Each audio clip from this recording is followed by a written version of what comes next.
আসসালামু আলাইকুম। সবাইকে স্বাগত জানাচ্ছি। আমি নাসরুল ইসলাম তন্ময়। শুরুতে বিআরবি কেবল সংবাদ শিরোনাম। বাংলাদেশের সর্বশেষ গুরুত্বপূর্ণ আপডেট সংবাদে আপনাকে স্বাগত। শুরুতেই সংবাদ শিরোনাম, এরপর বিস্তারিত। শুরুতেই জানিয়ে দিব, সীমান্তে যুবককে নির্যাতন, মৃত্যু ভেবে ফেলে গেল বিএসএফ।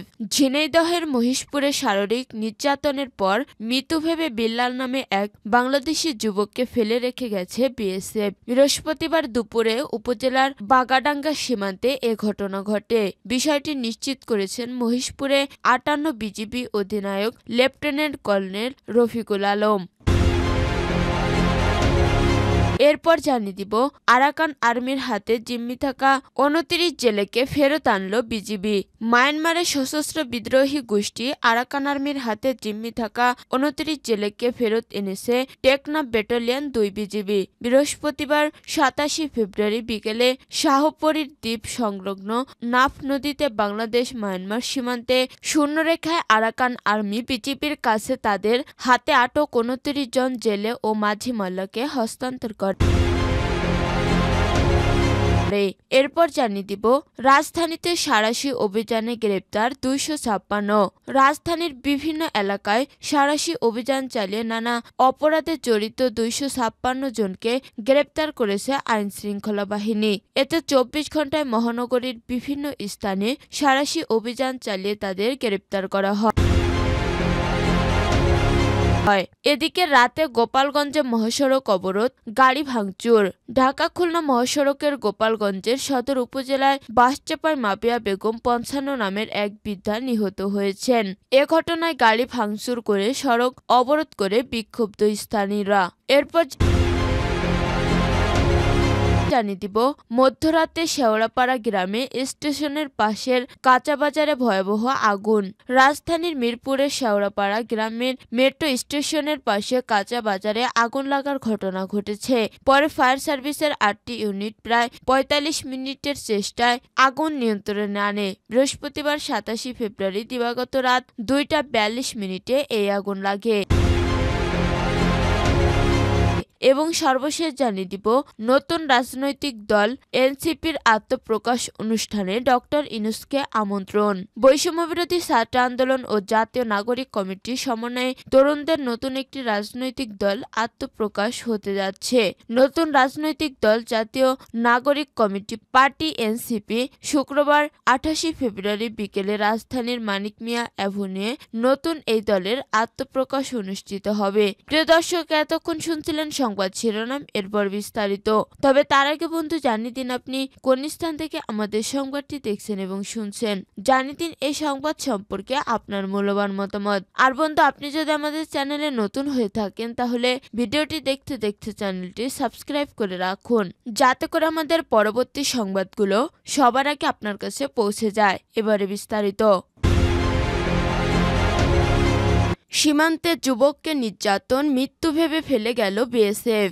ঝিনাইদহের মহিষপুরে শারীরিক নির্যাতনের পর মৃত ভেবে বিল্লাল নামে এক বাংলাদেশি যুবককে ফেলে রেখে গেছে বিএসএফ। বৃহস্পতিবার দুপুর উপজেলার বাগাডাঙ্গা সীমান্তে এ ঘটনা ঘটে। বিষয়টি নিশ্চিত করেছেন মহিষপুর ৫৮ বিজিবি অধিনায়ক লেফটেন্যান্ট কর্নেল রফিকুল আলম। আহত বিল্লাল খুলনার পাইকগাছার খড়িয়ার টেমশাখালী গ্রামের আব্দুল মাজেদের ছেলে। আহতদের স্ত্রী জহুরা খাতুন বলেন, দীর্ঘ ৫ বছর ধরে ভারতের কলকাতার মাধ্যম গ্রামে শ্রমিকের কাজ করতেন বিল্লাল। বুধবার দুপুরে বাংলাদেশে আসার উদ্দেশ্যে তারা ৭-৮ জন একসাথে রওনা দেন। রাতে তাদের খাওয়া দাওয়া করে বিএসএফ সদস্যরা। এ সময় বাকিরা পালিয়ে গেলেও বিএসএফ এর হাতে আমার স্বামী ধরা পড়েন। পরে তাকে অমানবিক নির্যাতন করা হয়। এক পর্যায়ে জ্ঞান হারালে মৃত ভেবে তাকে সীমান্তে ফেলে যায় বিএসএফ। আজ দুপুরে বাগাডাঙ্গার বিল্লালকে পড়তে থাকতে দেখে আমাদের খবর দেন। পরে তাকে উপজেলা স্বাস্থ্য কমপ্লেক্সে ভর্তি করা হয়। অবস্থা গুরুতর হয় বিল্লালকে যশোর সদর হাসপাতালে পাঠানো হয়েছে বলে জানান উপজেলা স্বাস্থ্য কমপ্লেক্স চিকিৎসক আব্দুল আল মামুন। আরাকান আর্মির হাতে জিম্মি থাকা ২৯ জেলেকে ফেরত আনল বিজিবি।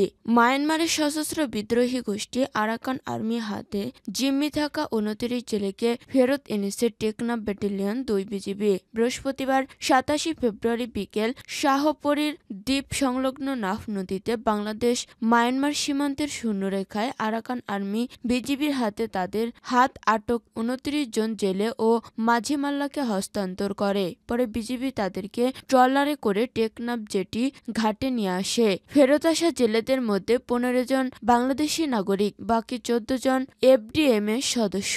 ১৫ বাংলাদেশি নাগরিক হলেন টেকনাফের শাহদ্বীপের মৃত তৈয়বের ছেলে মোহাম্মদ হাসান ৩০, মোহাম্মদ সলিমুল্লাহ ছেলে মোহাম্মদ জাবেদ ১৮, কবির আহমেদের ছেলে মোহাম্মদ আব্দুল রহিম ১৭, মৃত আলমের ছেলে মোহাম্মদ হাসান ১৯, খুল্ল মিয়ার ছেলে মোহাম্মদ কালামিয়া ৩৭, মোহাম্মদ সৈয়দ আলমের ছেলে মোহাম্মদ নুরুল আলম ৩৯। প্রসঙ্গত গত ১১ ও ২০ ফেব্রুয়ারি টেকনাফের বিভিন্ন স্থান থেকে ৬টি ইঞ্জিন চালিত নৌকাযোগে জেলেরা মাছ ধরতে গিয়ে ভুলবশত মিয়ানমারের জলসীমায় প্রবেশ করে। এ সময় মিয়ানমারের সশস্ত্র বিদ্রোহী গোষ্ঠী আরাকান আর্মি তাদের আটক করে নিয়ে গেছে। পরবর্তীতে জেলেদের পরিবারের অনুরোধে বিজিবি তৎপর হয়ে কূটনৈতিক যোগাযোগ স্থাপন করে এবং দীর্ঘ আলোচনার পর আজ জেলেদের মুক্ত করে দেশে ফিরে আনতে সক্ষম হন। ফেরত আসা জেলেদের তাদের পরিবারের কাছে হস্তান্তরের কার্যক্রম চলমান রয়েছে। রাজধানীতে সাঁড়াশি অভিযানে গ্রেপ্তার ২৫৬। রাজধানীর বিভিন্ন এলাকায় সাঁড়াশি অভিযান চালিয়ে নানা অপরাধে জড়িত ২৫৬ জনকে গ্রেপ্তার করেছে আইন শৃঙ্খলা বাহিনী। গত ২৪ ঘণ্টায় মহানগরীর বিভিন্ন স্থানে সাঁড়াশি অভিযান চালিয়ে তাদের গ্রেপ্তার করা হয়। বৃহস্পতিবার ২৭ ফেব্রুয়ারি এক বিজ্ঞপ্তিতে এই তথ্য জানানো হয়েছে। ডিএমপি জানায় গত ২৪ ঘণ্টায় ঢাকার বিভিন্ন স্থানে সাঁড়াশি অভিযানে বিভিন্ন অপরাধে জড়িত মোট ২৫৬ জনকে গ্রেপ্তার করেছে পুলিশ। তাদের মধ্যে ১৩ জন ডাকাত, ৩২ জন পেশাদার সক্রিয় ছিনতাইকারী, ৬ জন চাঁদাবাজ, ১৯ জন চোর, ২৮ জন চিহ্নিত মাদক কারবারি, ৪১ জন পরোয়ানাভুক্ত আসামি সহ অন্যান্য অপরাধে জড়িত অপরাধী রয়েছে। এছাড়া অভিযানে গ্রেপ্তারদের কাছ থেকে বিভিন্ন অপরাধে ব্যবহৃত ৫টি চাকু ছাড়াও একটি ছুরি, একটি বাটল, একটি প্রাইভেট কার, একটি স্কুল, একটি মোটরসাইকেল, একটি অটোরিকশা, একটি ওয়াকিটকি, পুলিশের ২ ভুয়া আইডি কার্ড সহ ৬টি মোবাইল ফোন ও নগদ ১১,৫০০ টাকা জব্দ করা হয়েছে। সেই সঙ্গে অভিযানে ১৪,৯১৩ পিস ইয়াবা, ১ কেজি ৬০০ গ্রাম গাঁজা, ১ লিটার দেশি মদ ও ৪.৫ গ্রাম হেরোইন জব্দ করা হয়েছে। রাতে গোপালগঞ্জে মহাসড়ক অবরোধ, গাড়ি ভাঙচুর। ঢাকা খুলনা মহাসড়কের গোপালগঞ্জের সদর উপজেলায় বাঁশচাপায় মাবিয়া বেগম ৫৫ নামের এক বৃদ্ধা নিহত হয়েছেন। এ ঘটনায় গাড়ি ভাঙচুর করে সড়ক অবরোধ করে বিক্ষুব্ধ স্থানীয়রা। বৃহস্পতিবার ২৭ ফেব্রুয়ারি রাত ৯টার দিক সদর উপজেলার সোনাসুরে এই দুর্ঘটনা ঘটে। নিহত বৃদ্ধা মাবিয়া বেগম গোপালগঞ্জ সদর উপজেলা সোনাসুর গ্রামের মোস্তফা গাজীর স্ত্রী। গোপালগঞ্জের ভাটিয়াপাড়া হাইওয়ে পুলিশের উপপরিদর্শক এসআই রোমান মোল্লা বিষয়টি নিশ্চিত করেছেন। গোপালগঞ্জের ভাটিয়াপাড়া হাইওয়ে পুলিশের উপপরিদর্শক এসআই রোমান মোল্লা জানান, বৃদ্ধা মাবিয়া বেগম মহাসড়ক পার হচ্ছিলেন। এ সময় ঢাকা থেকে ছেড়ে আসা খুলনাগামী ইমাদ পরিবহনের একটি যাত্রীবাহী বাস তাকে চাপা দিলে ঘটনাস্থলেই নিহত হন। এদিকে দুর্ঘটনার খবর এলাকায় ছড়িয়ে পড়লে বিক্ষুব্ধ স্থানীয়রা বাসটিতে ভাঙচুর করে। পরেও ওই স্থানে গাছের গুঁড়ি ফেলে ঢাকা খুলনা মহাসড়ক অবরোধ করে যান চলাচল বন্ধ করে দেয়। এতে মহাসড়কের দুই পাশে কয়েকশো যানবাহন আটকা পড়ে আছে। এতে চরম ভোগান্তিতে পড়েছে সাধারণ যাত্রীরা।